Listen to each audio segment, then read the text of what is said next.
Europe 1 Soir. 19h, 21h, Pierre de Villeneuve. Avec autour de la table, Victor Hérault, bonsoir. Bonsoir. Journaliste politique à Valeurs Actuelles. Bonsoir Hélène Rouet. Bonsoir Pierre. Journaliste au journal du dimanche.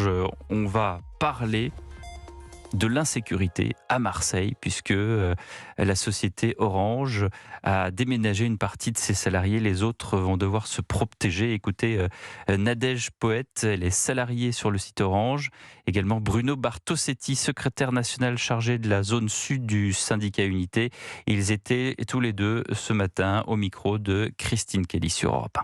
Ça a quand même commencé au mois d'octobre par une tentative d'assassinat dans un bar qui est en face à l'entrée en voiture de notre site. Après, il y a eu des rixes dans le quartier avec des gens cagoulés, etc. Ça ne fait que monter crescendo.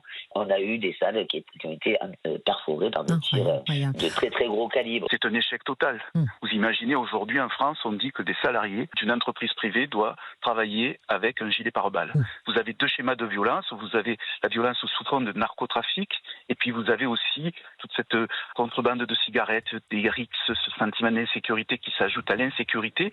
La population est encore une fois prise en otage, que les narcotrafiquants peuvent se frotter les mains en se disant on a gagné face à l'État, et voilà le résultat. Voilà, Nadège Poète, salarié du site Orange, Bruno Bartosetti, secrétaire national de police, syndicat Unité.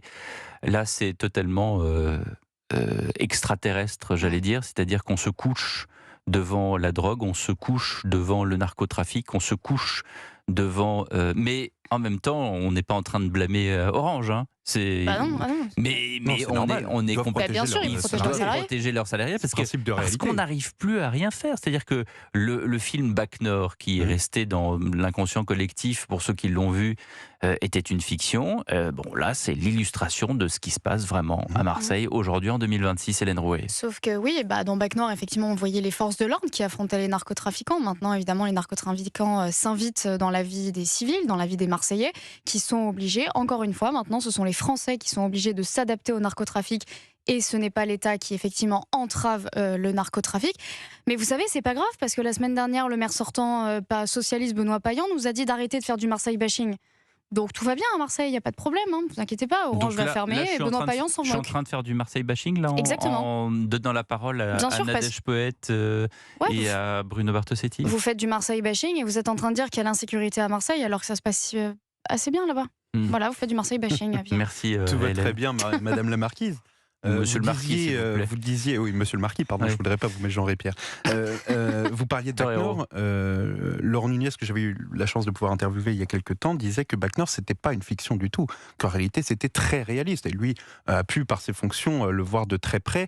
Là où je suis très perplexe, et je reprends l'idée d'Hélène sur le Benoît Payan, la gauche plus généralement, c'est que ça devrait être, aujourd'hui, c'est une préoccupation de droite, ça ne devrait pas être une des préoccupations de droite. Ça devrait être d'abord transpartisan, mais surtout la gauche, parce que ceux qui sont le plus pénalisés par cette situation-là sont les plus pauvres gens.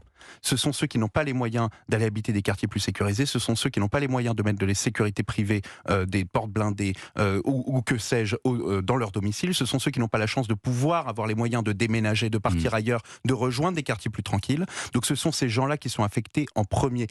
Cela dit, j'aimerais pouvoir nuancer l'idée selon laquelle l'État se couche complètement devant le narcotrafic, puisque les dernières réactions du monde du narcotrafic, le terrible meurtre d'Amin Kessassi, mais également la bibliothèque qui a été brûlée, je crois que c'est près de Dijon, il y a 2 mois ou 1 mois, ce sont là des réactions du monde du narcotrafic. Le monde du narcotrafic ne réagirait pas s'il n'y avait pas d'abord une action de l'État. Et je crois que l'action de l'État aujourd'hui, elle est lente, elle est malheureusement aujourd'hui trop infructueuse. On n'en voit pas les résultats tout de suite, mais il y a quand même une action. Il ne faudrait pas non plus instiller l'idée qu'on ne réagit pas du tout. Je pense surtout qu'on a pris le problème beaucoup trop tard, qu'en réalité, il fallait s'attaquer à la racine dès que ça commençait à émerger, qu'aujourd'hui, on est arrivé à un stade où ça s'est très bien implanté. Et donc là, c'est beaucoup plus dur de réagir. Mais si le monde du narcotrafic, encore une fois, réagit, commet des meurtres, et ce sont des meurtres qui sont à la visée de l'État, pour dire à l'État, ne vous mêlez pas de nos affaires, on va commettre des meurtres, ça veut bien dire que quand même, l'État, la police, inquiète un petit peu le business du narcotrafic. Voilà donc ce qu'on pouvait dire sur cette situation à Marseille.